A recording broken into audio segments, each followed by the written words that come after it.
Ini pernah ingat kasusnya Habib Rizik, Pak ya? Saya tidak bela Habib Rizik, tapi kasus ini sangat cemerlang pada masanya. Apa kita katakan?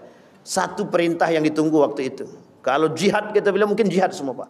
Buktinya datang tuh ramai manusia datang ke Monas itu, Pak. Sekarang kita nggak tahu ya, tapi begitu posisinya. Artinya ketakutan orang kafir, ketakutan Eropa terhadap kekuatan yang seperti ini, itu sangat, Pak. Jangan dikira Bapak Ibu yang melihat berita internasional ketika itu, ketika berkumpulnya umat muslim di Monas itu beritanya sampai ke internasional, Pak. Apa beritanya? Kekhawatiran Eropa terhadap semangat jihad. Coba bayangkan. Itu saya baca betul berita itu, merinding saya, Pak. Keluar dari berita-berita internasional itu cuma satu perkataan. Apa kata kaum-kaum orientalis itu?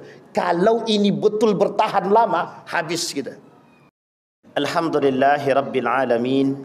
Alhamdulillahilladzi an'ama bi ni'matil iman wal islam bihima tatimmus salihat. Ashhadu an la ilaha illallah wahdahu la syarika lah wa ashhadu anna Muhammadan abduhu wa rasuluh la nabiyya ba'd. Allahumma salli wa sallim wa barik ala hadzal nabiyil karim. Allahumma salli ala Muhammad wa ala ali Muhammad fil alamin innaka Hamidum Majid. Ya ayyuhan nasu taqu rabbakumul ladzi khalaqakum min nafsin wahidah wa khalaqa minha zawjaha wa batha minhuma rijalan katsiran wa nisaa'a wattaqullaha alladzi tasaaluna bihi wal arham innallaha kana 'alaikum raqiba. Puji syukur kehadirat Allah dengan mengucapkan alhamdulillahirabbil alamin, berselawat kepada Nabi dengan mengucapkan Allahumma salli ala Muhammad wa ala ali Muhammad fil alamin innaka Hamidum Majid. Insyaallah kita semua husnul khatimah, amin ya rabbal alamin. Mudah-mudahan rumah tangga yang sakinah, mawaddah, warahmah, anak-anak yang salih dan salihah, istiqamah dalam ketaatan dan kebaikan insyaAllah. Orang tua kita yang telah mendahului Allah tempatkan di tempat terbaik di sisinya. Allah terima amal ibadahnya. Allah kumpulkan bersama orang-orang yang salih. Dan insyaAllah untuk orang tua kita yang masih hidup, kuat, sehat, rezeki melimpah, insyaAllah husnul khatimah juga. Amin ya rabbal alamin. Baik Bapak Ibu sekalian yang berbahagia, di malam hari ini ada hal yang ingin kita bahas bersama. Mudah-mudahan menjadi pengetahuan kita bersama. Dalam sejarah Islam ada yang disebut dengan periodeisasi namanya, di dalam Islam itu. Dia di dalam Islam itu Bapak Ibu ada masa periode yang dalam sejarah kita sebut dengan perputaran waktu, yang di dalam Al-Quran disebut dengan akan diganti masa dengan masa yang lain. Wa tilkal ayyam nudawiluha bainan nas. Kata Allah, kami pergantikan masa tersebut. Saya malam hari ini lebih pengen berbicara tentang sejarah saja, biar kita nih ada semangat lain. Dalam sejarah kebangkitan Islam itu kita lihat periodenya itu oleh orientalis dari Eropa itu bilang the Dark Age. Dark Age itu namanya masa kegelapan. Masa gelap itu bagi kita masa terang, namanya Golden Age of Islam. Ada namanya Montgomery Ward, seorang orientalis, menuliskan begitu. Kata dia, the Golden Age of Islam. Ada masa-masa kejayaan Islam itu. Pada masa kejayaan Islam itu dianggap masa yang paling menguntungkan bagi umat Islam itu sendiri. Kita ambil masa tersebut, lebih tepatnya dari abad ke-7 sampai abad ke-10, cemerlang sangat. Karena Nabi masih hidup. Tapi pada itu sudah lewat batas. Nabi Muhammad, para sahabat, disebut masa itu masa gemilang, the Golden Age of Islam.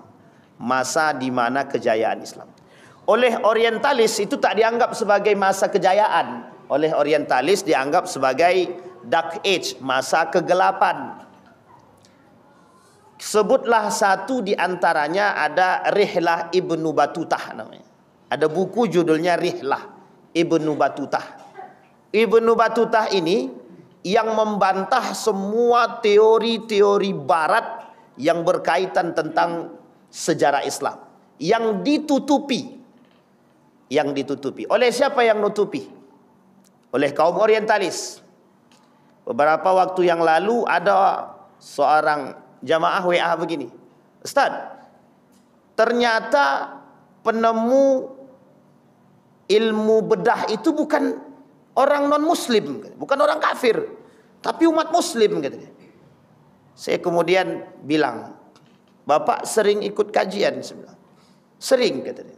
Terus saya bilang, tak pernah Bapak dapatkan orang yang mengkaji itu. Sebenarnya ada, tapi mungkin belum sampai gitu kan.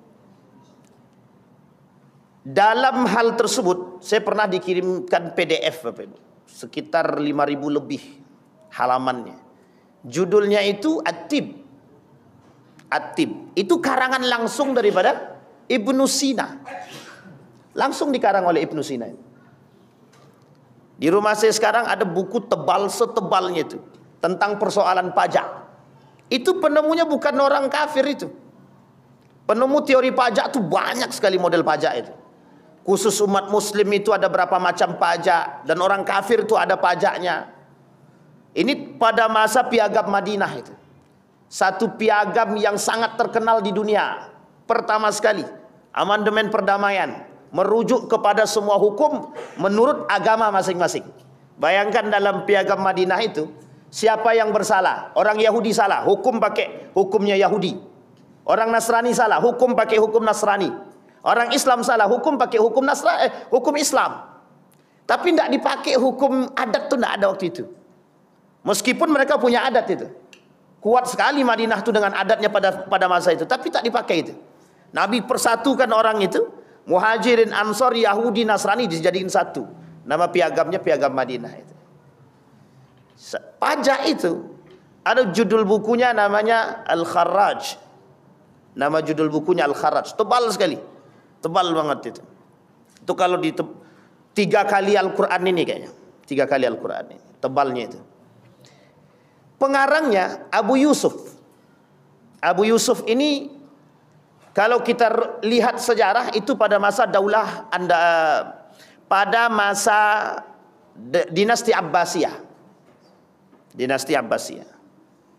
Tapi kemudian ini agak banyak yang menyebutkan ada pada masa dan hidup sampai pada masa dinasti Andalusia. Ibnu Rusdi misalkan. Itu Andalusia. Kemudian Abbasiyah itu cemerlangnya pada masa itu. Jadi pada masa dinasti Umayyah itu sudah mulai gemilang. Tapi sebelum sampai pada kegemilangan itu, Islam waktu itu pada masa Nabi Muhammad SAW, bagaimana coba prosesnya itu? Dianggap agama baru, dianggap yang tak layak bawa agama, mengakui kejujuran dan kehebatan dan kecerdasan Nabi, tapi tak mengakui risalah Nabi. Sekarang banyak begitu. Cerdas orangnya tapi tak mau mengakui risalah kenabian, itu tak mau. Makanya sebenarnya penyebab umat muslim ini ada kemunduran. Kata seorang ulama, apa yang menyebabkan lima ta'akharal muslimun?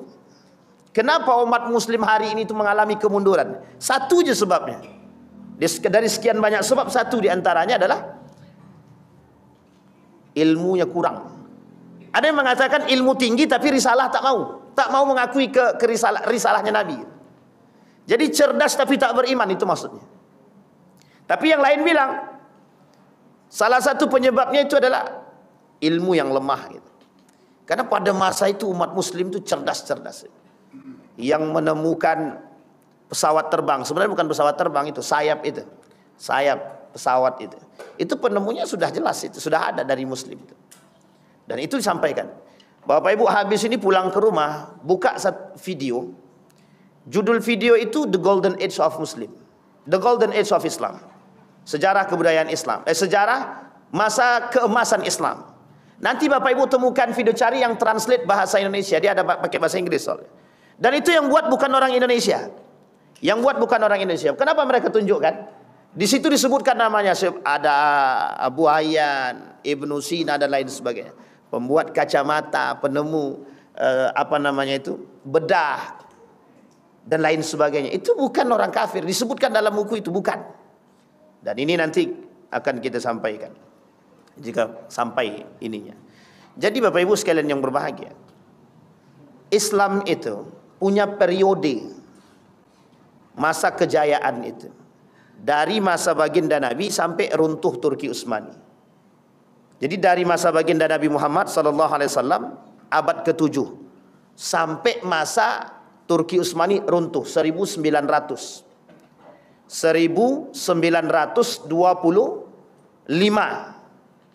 Sekarang dari masa baginda Nabi. Dari masa baginda Nabi berapa? Kita hitung dari Nabi pindah ke Madinah. Nabi pindah ke Madinah, tahun selanjutnya tahun kedua Nabi pindah, baru terhitung 1 Hijriah. Berarti dari tahun itu sampai tahun 1900. Ini Hijriah, ini Masehinya. Dari tahun kedua Hijriah sampai 1300 sekian. Tak berapa itu? 1925 itu berapa Hijriahnya? Bapak Ibu hitunglah. Dan itu jauh sekali Pak. Dari 700, gak usah jauh-jauh. Dari 700 sampai 1900. Berapa abad kita berjaya? Dari sekian banyak masa kejayaan kita tersebut, kita mulai mengalami runtuh tersebut 1925. Tapi lebih tepatnya 1923 itu sudah mulai runtuh. Udah mulai runtuh semua itu. Udah tidak kita temukan orang yang cerdas. Tidak kita temukan orang-orang yang betul-betul beriman. Justru yang banyak ditemukan itu orang-orang pengkhianat, kaum-kaum munafik, dan orang-orang yang pura-pura beriman. Nah, itu paling banyak ditemukan. Sehingga kata para ulama dalam periode tersebut, disampaikan pada masa yang gemilang itu, disampaikan oleh baginda Nabi Muhammad SAW, masa terbaik itu masa aku dan masa sahabat, kata Nabi. Jadi masa terbaik itu masanya baginda Nabi Muhammad SAW dan masa sahabat. Ini untuk periode ibadah. Kata Nabi, masa paling baik itu masa Nabi sama masa sahabat. Kenapa? Nabi masih hidup. Ketika ikhtilaf, ini pernah terjadi. Yang ikhtilaf itu Umar bin Khattab sama Marwan. Ketika Umar bin Khattab itu ikhtilaf dengan Marwan, ini sebab turunnya Al-Quran dalam 7 huruf. Jadi gini Bapak Ibu, Al-Quran itu dalam hadis Nabi turun dalam 7 huruf. Berapa huruf? Huruf apa aja? Ada yang tahu Bapak Ibu? Al-Quran ini turun dalam 7 huruf kata Nabi. Wa anzalal Qur'an ala 7 ahruf. Kami turunkan Al-Quran dalam 7 huruf. Ini oleh para ahli ilmu Al-Quran dibahas. Yang dimaksud dengan 7 huruf itu bukan alif, ba, ta, tha, jim, bukan. Tapi apa namanya Bapak Ibu? Bukan ikra, tapi dialektika bahasa Arab pada masanya. Yang tertinggi dialektikanya disebut dengan Quraisy.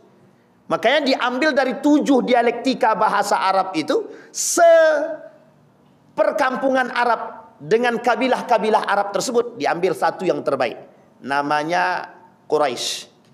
Sehingga bahasa Arabnya Quraisy itu paling baik, bahasa paling baik. Dalam Al-Quran itu bahasa Quraisy sama.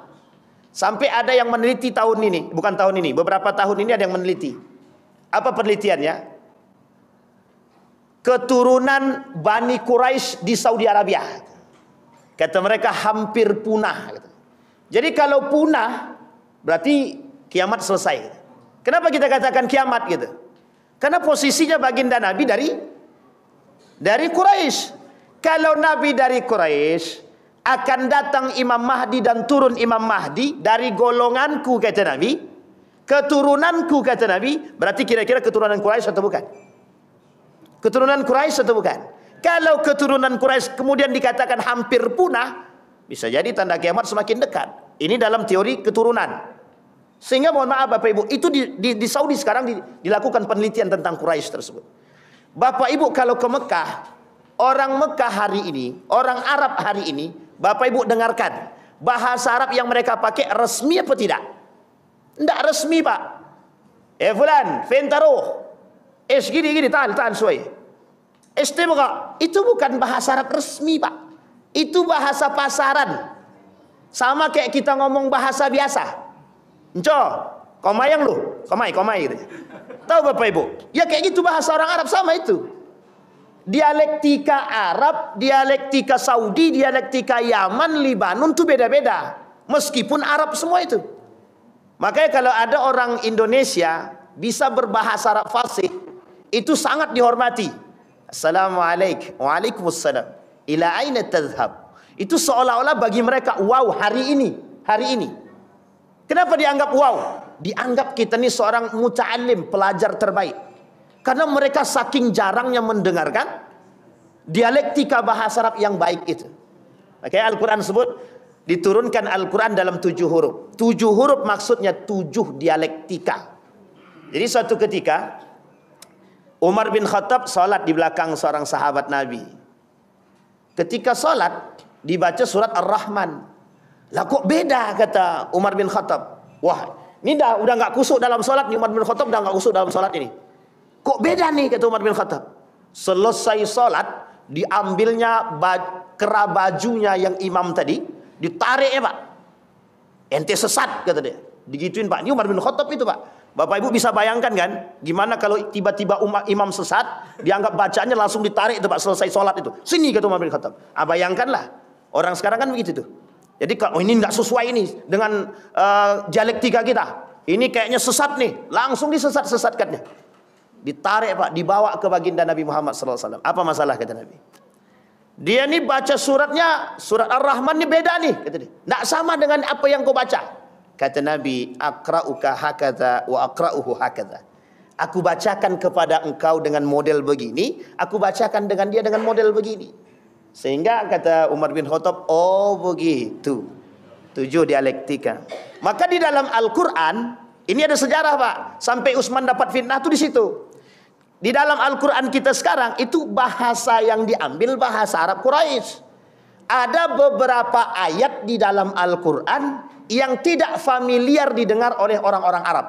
Kita ambil contoh. Bahasa Arab pisang itu mauzun. Tapi dalam Al-Quran tidak mauzun disebut.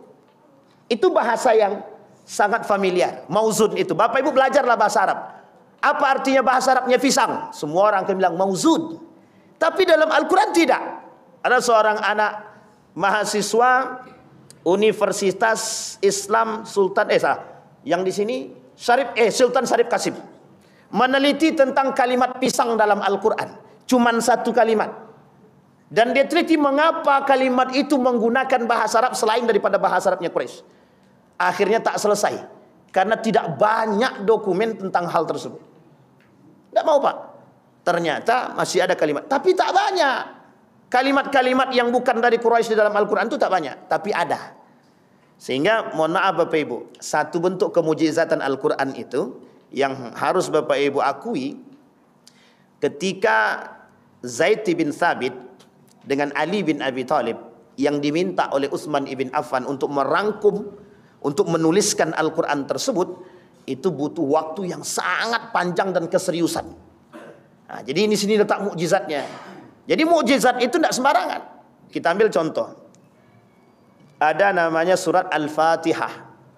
Bapak Ibu hitung jumlah huruf alifnya saja. Bapak Ibu jumlahkan huruf alifnya, nanti kelipatannya 7 itu mesti. Dan itu oleh seorang doktor di Universitas di Yogyakarta, Universitas Islam Indonesia, ahli Al-Quran, ahli qiraat sab'ah. Itu beliau lakukan penelitian ilmiah tentang huruf alif saja. Butuh waktu 2 tahun. Huruf alif to dalam surat Al-Fatihah saja. Coba bayangkan. Sehingga dikatakan mukjizat. Ada angka-angka tertentu dalam Al-Quran. Kenapa kok harus 7? Kenapa harus sekian? Dan tidak ada di situ angka sial 13. Yang dianggap sial kan? Tapi ada poinnya. Banyak Pak yang disebutkan dalam Al-Quran. Ini yang disebut dengan keilmiahan.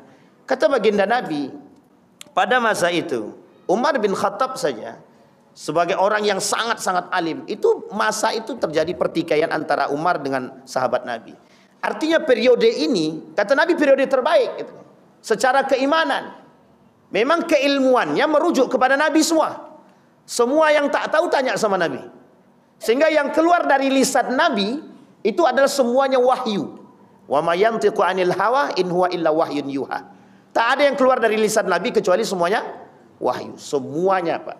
Ditanya sama Khalid bin Walid, semua disampaikan sama Nabi dan diabadikan dalam bentuk hadis baginda Nabi Muhammad sallallahu alaihi wasallam. Periodenya dari Nabi sampai sahabat Nabi. Kata Nabi, itu periode terbaik. Masaku sampai sahabat. Tsumma yalena.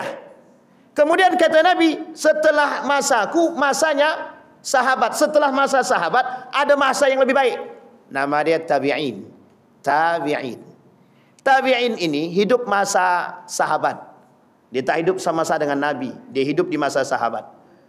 Dan dia hidup bertemu dengan para sahabat-sahabat Nabi. Dan sahabat-sahabat Nabi ini mereka belajar kepada sahabat-sahabat Nabi. Sekarang Bapak Ibu bayangkan, kita ambil saja sahabat Nabi ada 60. Anggaplah 60, dia banyak, ada 400 lebih sahabat Nabi itu. Kita anggap 60. Satu orang di antara para sahabat ini punya murid 60. Kira-kira ya. Ini satu periode baru. Berarti sahabat punya murid berarti tabi'in. Tabi'in ini punya murid lagi 60. Berarti kalau satu sahabat 60 kali 60 berapa? Kita ambil ya, 60 kali 60. Sahabat itu hitung sendirilah. Kan begitu. Kalau saya suruh hitung agak panjang sedikit. Nanti masa tabi'in, setiap di antara mereka punya murid lagi. Sekarang pertanyaannya, mungkin tak masa tabi'in mengalami pemahaman ikhtilaf yang berbeda dengan sahabat Nabi? Mungkin atau tidak mungkin? Ada masa kemungkinan sangat itu. Tapi yang membuat jalurnya bertemu di mana? Hadis baginda Nabi Muhammad sallallahu alaihi wasallam. Yang membuat bedanya bukan hadisnya, Pak. Model pengamalannya, karena satu sahabat Nabi bisa melihat Nabi dengan berbeda dengan sahabat yang lain. Ini kalau Bapak tengok, inilah sebab munculnya fikih itu di situ. Sehingga tidak bertemu, Pak. Kalau Bapak paksakan hadis Nabi untuk kita tekankan dalam, pokoknya kita harus belajar hadis yang sahih. Harus, Pak. Nanti kalau kita bilang hadis sahihnya harus betul, kata hadis tadi kata hadis Nabi, bapak dan ibuku masuk dalam neraka, katanya. Gimana? Berarti bapaknya Nabi masuk neraka, bapak dan ibu Nabi masuk neraka. Oleh Habib Rizik dikritik habis-habisan gitu. Sampai di sini paham ya Bapak Ibu? Ini persoalan. Tapi masa itu masih terbaik sampai pada masa tabi'in. Nah, ini akhir. Kata Nabi, sahabat, tabi'in. Setelah masa ini Bapak Ibu, ini masih dianggap masa yang baik, tapi perubahan dari sistemnya khilafah menjadi sistem monarki. Tapi masih dianggap terbaik karena jarak mereka dengan tabi'in tidak jauh. Dan para ulama-ulama banyak yang belajar dan datang ke situ. Sampai di sini bisa dipahami Bapak Ibu. Maka tepat pada 1925 runtuh Turki Utsmani, hilang semua ruh-ruh Islam itu. Nah, sekarang kita rujuk kepada kebangkitannya. Kita lihat apa yang membuat mereka bangkit, apa yang menyebabkan kebangkitan Islam ketika itu ada. Ruh yang pertama kita lihat, Pak. Apa yang diajarkan oleh Nabi kepada para sahabat Nabi. Satu, bagaimana menekankan ketakwaan yang tinggi dalam diri mereka untuk memberantas cuman berhala, Pak. Kita mulai dari Makkah. Makkah yang diberantas oleh Nabi bukan masalah soal syariat. Masalah perbudakan tidak dibahas. Masalah riba tidak dibahas. Masalah wanita zina tidak dibahas. Masalah khamar tidak dibahas. Tapi pertama kali yang dibahas oleh Nabi, hancurkan patung-patung itu. Gimana coba cara menghancurkannya? Ketika patung-patung ini hendak dihancurkan, otomatis Pak, datang perlawanan yang keras dari mereka. Sehingga mereka tidak mau menerima Nabi. Kenapa? Tuhan yang dirubah. Tuhan sebelumnya siapa? Kata mereka, Wabilatta wal Uzza, demi Latah dan Uzza, kami akan membunuh Muhammad. Kan itu yang dikatakan oleh Umar bin Khattab. Hendak kemana kau Umar? Aku mau membunuh Muhammad. Manusia pertama yang dengan lantang mengatakan aku ingin membunuh Muhammad dengan membawa pedang secara nyata dan mengarah ke rumah Muhammad. Hanya saja tak sampai, itu aja. Di tengah jalan dicegat, yang mencegat kawan sendiri, suruh balik ke rumah adiknya. Ternyata adiknya masuk Islam. Di situ mulai hati tergetak, masuk ke dalam, diantarkan kepada Nabi. masuk Islam deh. Yang membuat Umar masuk Islam bukan hanya persoalan surat Taubah, bukan. Karena hadis baginda Nabi Muhammad SAW, Islam akan diperkuat oleh dua orang, di antara salah satu di antara duanya. Satu Umar bin Al-Khattab, yang kedua Abu Jahal. Sehingga mendengar hadis tersebut, Umar luluh, datang dia, nyatakan asyhadu an la ilaha illallah. Coba Bapak Ibu tonton filmnya Umar bin Khattab, langsung merinding kita debatnya. Masalahnya kita butuh manusia seperti Umar sekarang, Pak. Sekarang kita butuh manusia seperti Umar bin Khattab. Kenapa saya kata kita butuh manusia seperti para sahabat sekarang? Karena yang pertama kali yang ditanam oleh Nabi satu, Pak, keyakinan kepada Allah yang sangat tinggi. Pertanyaan kita sekarang, umat muslim itu sangat jauh daripada Allah. Mengaku beriman tapi jauh betul. Kami tidak akan menyelewengkan, kami tidak akan melakukan syirik. Memang tak lakukan syirik, Pak, tapi minta pertolongan sama dukun, sama, Pak. Beda tipis, Pak. Coba bayangkan. Semua yang dilakukan oleh Nabi pada masa Mekah itu, periode di Mekah, habis semua, Pak. Disakiti semua. Sekarang tak, Pak. Manusia yang disakiti sekarang berubah. Yang tadinya imannya kuat, tapi karena disakiti berubah lemah, Pak. Jadi lembut sekarang. Nah, ini kita sekarang, Pak. Kita ambil contoh ya, Pak ya. Kita dapat kebenaran, tapi tak berani kita mengatakan kebenaran itu. Kenapa kita tak sanggup mengatakan kebenaran? Kenapa? Takut, Pak. Cuman ditekan, Pak. Baru di SMS. Nanti kalau kau sampaikan, awas anak istrimu aku bunuh semua. Besoknya diam semua, Pak. Langsung jadi plaster mulut kita semua. So, tak ada yang berani ngomong. Tapi waktu itu, apa kata Yasir ibn Amr? Jangankan persoalan yang lain, persoalan akidah. Aku tidak akan mengucapkan keluar daripada Islam. Setelah dibunuh kedua bapaknya, apa kata Yasir ibn Amr? Aku keluar daripada Islam. Sehingga Nabi tak mau berbicara dengan Yasir ibn Amr 3 hari. Nabi tak mau ngomong, Pak. Berarti kalau hari ini ada yang seperti itu, banyak yang tidak ditegur Nabi, Pak. Cuman sayang Nabi udah nggak hidup lagi kan gitu. Nabi sudah meninggal. Tapi meninggalnya Nabi, kata para ulama, Nabi yakin kalian Nabi meninggal. Yang meninggal itu jasadnya. Nah, itu bahasan para ilmu tasawuf ya. Itu boleh Bapak Ibu tanyakan sama Ustaz Fajriansa. Ustaz ya, Nabi Muhammad itu hidup atau mati? Gitu aja langsung. Tanyain, nanti dibahas tuh dalam ilmu tasawuf, Pak. Kita kembalikan pada poinnya, Pak. Kenapa waktu itu kuat? Keyakinan yang tinggi, Pak.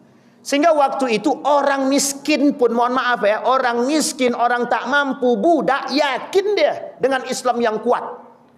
Masuk mereka ke dalam Islam karena satu keyakinannya, Pak. Tidak ada yang lain. Maka yang membuat Islam ini kuat sebenarnya keyakinan kepada Allah. Coba bayangkan, Pak, kalau kita semua punya keyakinan yang sama, yakin kita Allah itu satu dan kuat, maka kita tidak mungkin kita berharap pada yang lain kan.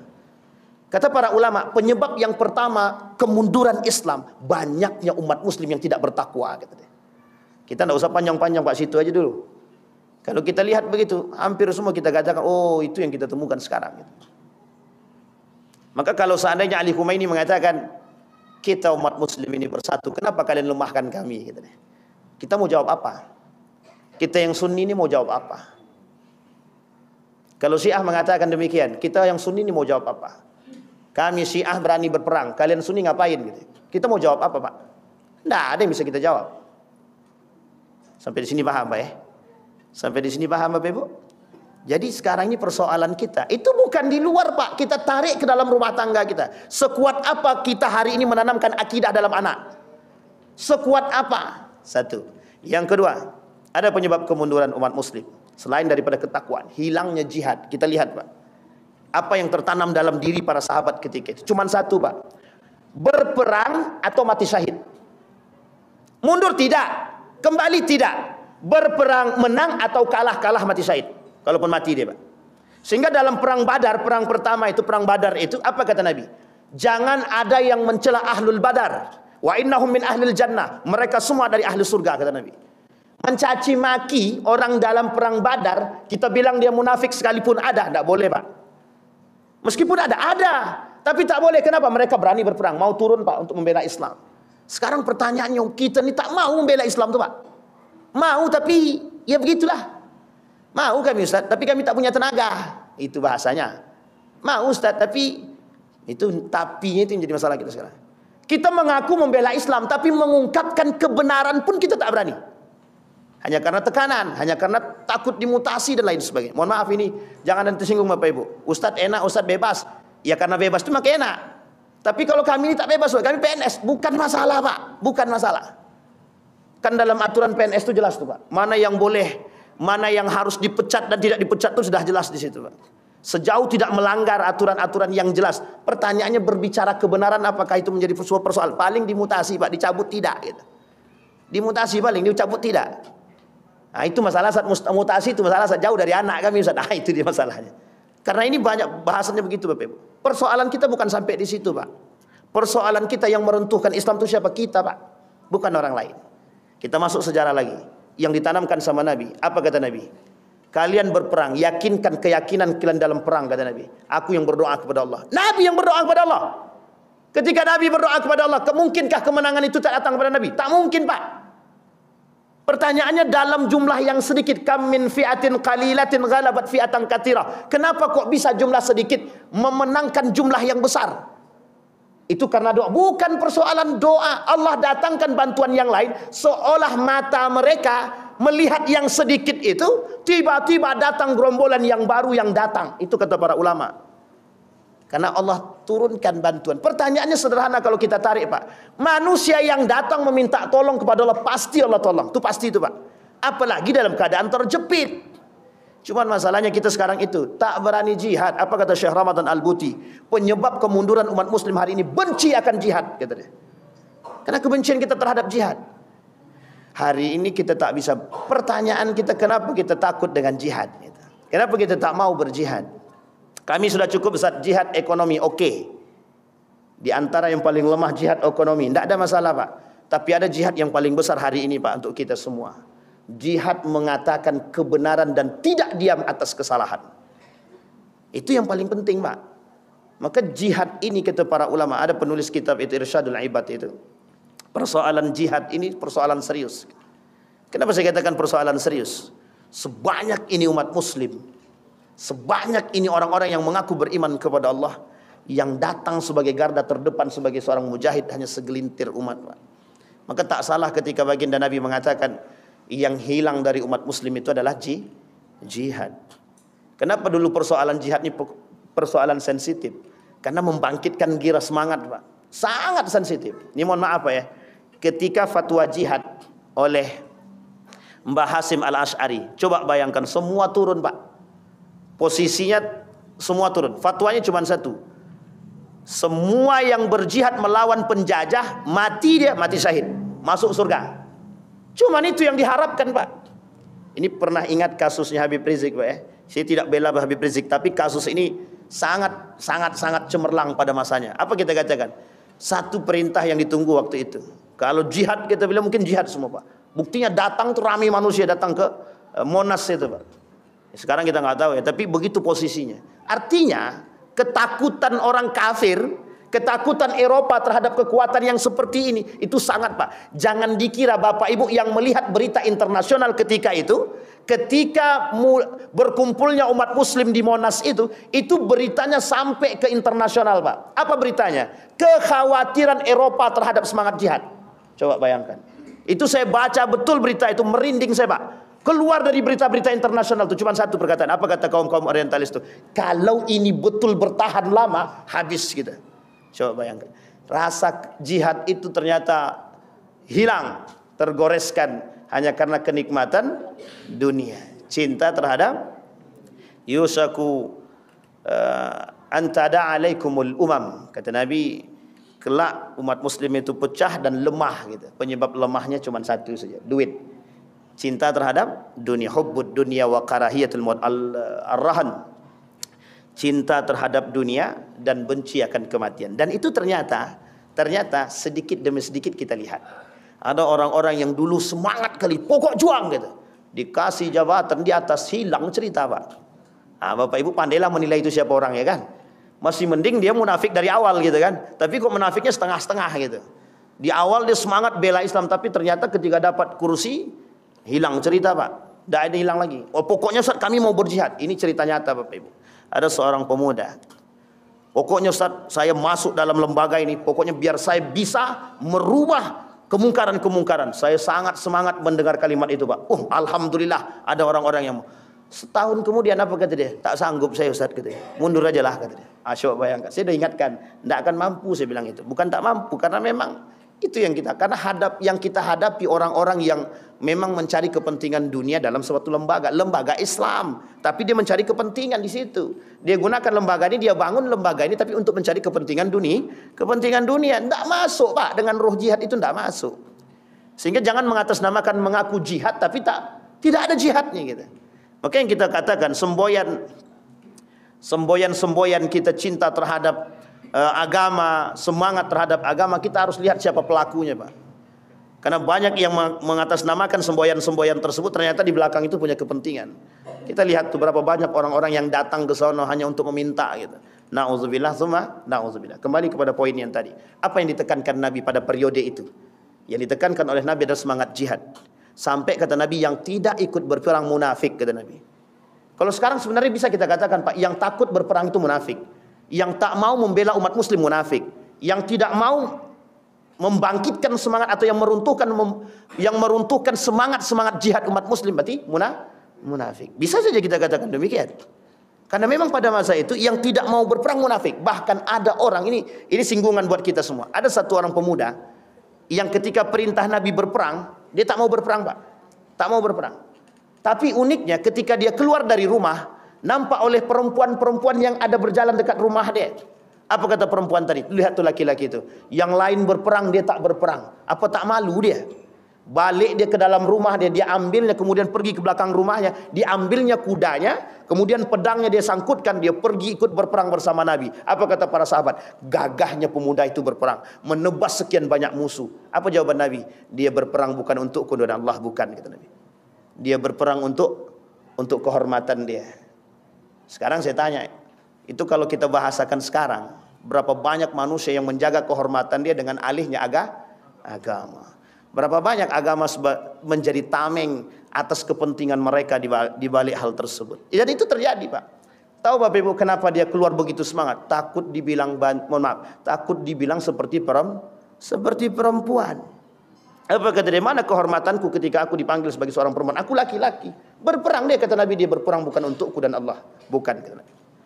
Sehingga kalimat itu disematkan kepada orang-orang yang munafik ketika itu. Ketakutan untuk berperang, tapi setelah ada yang mencela dan mencaci, dia semangat berperang. Kata Syekh Ramadan Al-Buti dan Syekh Mutawalli Sya'rawi, yang hilang dari tubuh umat muslim hari ini itu. Bapak Ibu kalau lihat sekarang, ceramah para da'i-da'i internasional, ulama-ulama internasional hari ini, pembahasannya tidak jauh seputar jihad. Kenapa kita katakan pembahasannya tidak jauh dari seputar jihad? Karena ada kekhawatiran akan datangnya hari kiamat atau akhir zaman, sementara mereka tidak dalam keadaan yang betul-betul berjihad. Sampai sini paham Bapak Ibu? Kenapa banyak ulama internasional hari ini membahas tentang jihad? Karena ada kekhawatiran yang dia takutkan adalah nanti banyak umat muslim yang mati dalam ketakutan untuk berjihad. Kenapa demikian? Karena sudah masanya memang untuk berjihad. Kenapa semangat jihad itu harus ditumbuhkan lagi? Kelak jihadnya kita bersama orang-orang munafik, bersama kaum Yahudi, Nasrani. Bayangkan Pak, kita hari ini dicuci, diperangi dalam otak kita, diam saja. Dari dulu kita cuci 1926, dicuci terus sampai hari ini kita diam saja. Bahkan hampir setengah daripada umat muslim ini mengikut daripada perbuatan mereka. Coba bayangkan. Westernisasi, kebarat-baratan, semua Pak. Pakaian, kesehatan, pendidikan, semua masuk. Apa kata Dr. Adian Hussein? Liberalisme itu sudah masuk dalam kampus, kata dia. Jadi merubah pola pikir yang paling mudah itu memang enaknya mencuci pola pikir anak-anak mahasiswa sekarang. Coba bayangkan. Percaya atau tak percaya Bapak Ibu? Mahasiswa tidak hafal Al-Fatihah. Mahasiswa muslim tak hafal Al-Fatihah. Sekarang Bapak Ibu bayangkan kalau tak hafal Al-Fatihah itu PR siapa? PR siapa? Jangan bilang PR orang tua. Semua kita punya PR Pak. Pertanyaannya, pengajian di Pekanbaru ini membludak. Setiap maghrib ada kajian. Tapi masih banyak mahasiswa yang tidak bisa baca Quran. Pertanyaannya, apa dan siapa dan mengapa? Apa yang dilakukan oleh para da'i-da'i dan para ulama-ulama dan semua orang-orang yang mengikuti kajian? Ustaz, itu kan harus mereka yang mau. Sekarang tak butuh Pak. Kita sekarang ini tak bisa nunggu dia mau. Tak bisa. Tak bisa kita tunggu sadar, tak bisa.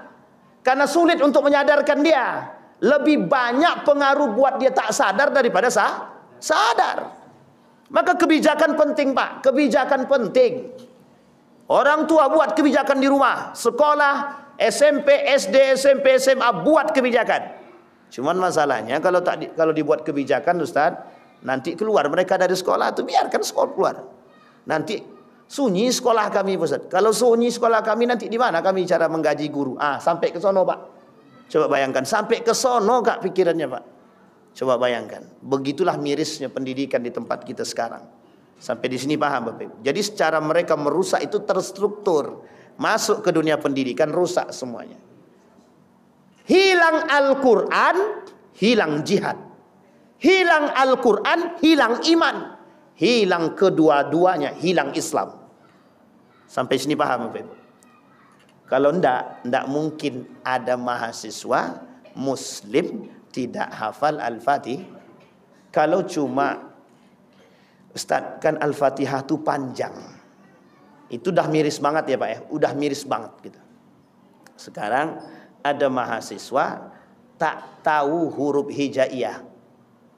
Tak tahu huruf? Berapa jumlah huruf hijaiyah nak? Saya tanya berapa jumlah huruf hijaiyah? Belum pernah saya hitung lagi Pak Ustaz. Nah, coba ketua. Itu kalau seandainya Bapak Ibu ketemu dengan anak itu mau diapain tuh? Mau kita apakan gitu. Sehingga saya buat begitu kelasnya Pak. Tidak usah belajar. Tidak usah belajar. Apa pelajaran kita? Baca Quran aja udah selesai. Satu semester ini kalian hafalkan aja Al-Fatihah itu semua. Kalau udah hafal Al-Fatihah saya kasih nilai A+. Tidak ada lagi apresiasi yang bisa kita berikan Pak. Dan itu terjadi. Kita runut sejarah Pak ya. Kita runut sejarah. Dinasti Andalusia. Pada masa Daulah Andalusia atau dinasti Andalusia. Kerajaan Andalusia. Kerajaan Andalusia, kecintaan manusia terhadap suasana dunia dan kekuasaan ketika itu hilang Pak. Hilang ruh agama, hilang. Hilang ruh agama. Ditambah datang Ziryab bawa musik. Selesai Pak. Memang waktu itu menggema di Eropa itu, penyebab menggemanya musik di Eropa itu faktor Ziryab ini memang. Ziryab, kata para ulama, manusia kontroversi pada masanya. Nah, ini kita kaji sejarah Ziryab ini sedikit sebelum kita tutup. Jadi Bapak Ibu, ada namanya Ziryab. Ziryab ini, kata sebagian para ulama, dia hidup di masa dinasti Andalusia. Dia ini ahli seni, bukan seni bela diri ya, tapi dia bisa bermain musik, pandai bermain musik. Sehingga Ziryab ini membawa alunan musik itu di dinasti Andalusia ini. Dia perkenalkanlah kepada masyarakat tentang musik ini. Mohon maaf Pak, ternyata masyarakat senang mendengarkan musik tersebut. Sehingga akhirnya diundanglah Ziryab ini datang ke istana untuk mengajarkan orang-orang di istana itu musik, bermain alat-alat musik, kemudian membuat syair dan lain sebagainya. Apa yang terjadi? Tidak butuh waktu lama. Semua orang-orang di Eropa ketika itu, Andalusia itu, Spanyol itu mencintai perbuatan musik itu. Ketika mencintai musik itu kan tak salah secara hukum Pak Ustaz. Oke lah. Pertanyaannya adalah, kata para ulama ketika itu, lebih banyak kecenderungan kepada musik atau dunia dan hiburan ketimbang Al-Quran. Gitu. Jadi disebabkan oleh mereka ketika itu, matinya Al-Quran dan Islam sebenarnya juga ada pada aspek munculnya musik di tengah Andalusia ketika itu. Sehingga redup Andalusia, hilang Al-Qur'annya, hilang semangat jihadnya, hilang imannya, hilang Islamnya.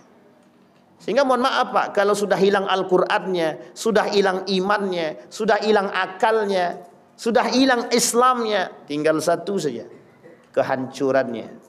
Sehingga apa yang terjadi? Tak lama kemudian runtuh kerajaan Andalusia, runtuh. Meskipun ini salah satu penyebab dari sekian banyak sebab. Sampai di sini paham Bapak Ibu. Jadi umat Islam ini, hari ini, kita sekarang ini, tidak akan pernah bangkit kalau seandainya kita masih cinta terhadap dunia. Satu, kita umat Muslim ini tidak akan pernah bangkit kalau kita tak pernah berani berjihad. Kita umat Muslim ini tidak akan pernah bangkit Sejauh kita masih lebih mencintai musik ketimbang Al-Quran. Sampai di sini bisa dipahami Bapak Ibu. Kita kembalikan poinnya Pak. Penyebab runtuh itu penyebab penegaknya Pak. Penyebab bangkitnya. Ketakwaan yang tinggi kepada Allah hilang hari ini, kita bangkitkan kalau mau kita bangkit. Kecintaan terhadap ilmu kita tingkatkan kalau mau. Sekarang anak-anak sekarang suruh baca buku tidak mau. Saya Bapak Ibu jujur saja, lebih enak mengajar anak di pondok pesantren ketimbang di fakultas universitas. Ini saya jujur-jujur aja. Kenapa Bapak Ibu? Ya Allah, susahnya menyuruh baca buku. Suruh baca buku yang gratis aja tak mau, apalagi beli. Saya suruh beli, belilah buku itu. Tak ada duit Pak Ustaz. Beli paket bisa, beli buku tak bisa. HP-nya iPhone semua Pak. Ya meskipun tidak semua, tapi sebagian besar iPhone, HP kita dah hancur Pak. HP anak-anak mahasiswa sekarang iPhone lah, Samsung sekian lah. Pertanyaannya canggih Pak. Beli buku harga 100.000 tak sanggup. Apa kata mahasiswa? Saya suruh beli buku satu saja, harganya cuma 45.000. Jawabannya apa? Ada enggak Pak PDF-nya Pak? Astagfirullahaladzim. Ngelus dada kita Pak. Jadi anak sekarang, mohon maaf Pak, ini saya ambil cuma sebagai perbandingan saja, agar kita terbuka sedikit sebelum saya tutup. Di Yogyakarta itu terkenal dengan kota pendidikan. Waktu itu saya tidak tahu sekarang. Waktu itu, kalau Bapak Ibu keliling ke Universitas Gadjah Mada, itu Bapak Ibu akan lihat setiap tempat duduk itu diisi oleh anak-anak yang baca buku Pak. Baca buku. Dan di sekeliling itu ada organisasi-organisasi Islam yang selalu menghidupkan masjid-masjid itu untuk kajian. Dan yang dikaji itu adalah khazanah-khazanah keislaman, baik Al-Qur'annya, baik tentang persoalan-persoalan keislaman yang lain. Itu yang dikaji Pak. Dan itu anak muda Pak. Dan di beberapa tempat. Sampai saya ke sini, mohon maaf Bapak Ibu, sampai saya ke sini, pindah saya ke sini, 1 tahun saya stres Pak. Saya waktu di Yogyakarta itu buat satu kelompok namanya Booknesia. Anak-anak yang suka baca buku. Sebenarnya bukan suka baca buku semua. Kita ciptakan suasana anak-anak yang mau baca buku. Kita buat diskusi sederhana. Yuk datang duduk aja. Yang tak bisa baca buku tidak apa-apa. Nanti pasti termotivasi dari kawan-kawan yang mau baca buku. Ujung-ujungnya alhamdulillah Pak, hidup tuh Pak. Dari kampus mana-mana datang, dari UGM, UNY, UIN dan lain sebagainya, UNI datang Pak. Sampai ke sini stres Pak. Setahun saya stres Pak. Stres itu tidak saya temukan di mana lingkungan yang itu gitu. Ini bukan berarti kita mencari apa, tidak. Artinya yang membuat itu adalah kita.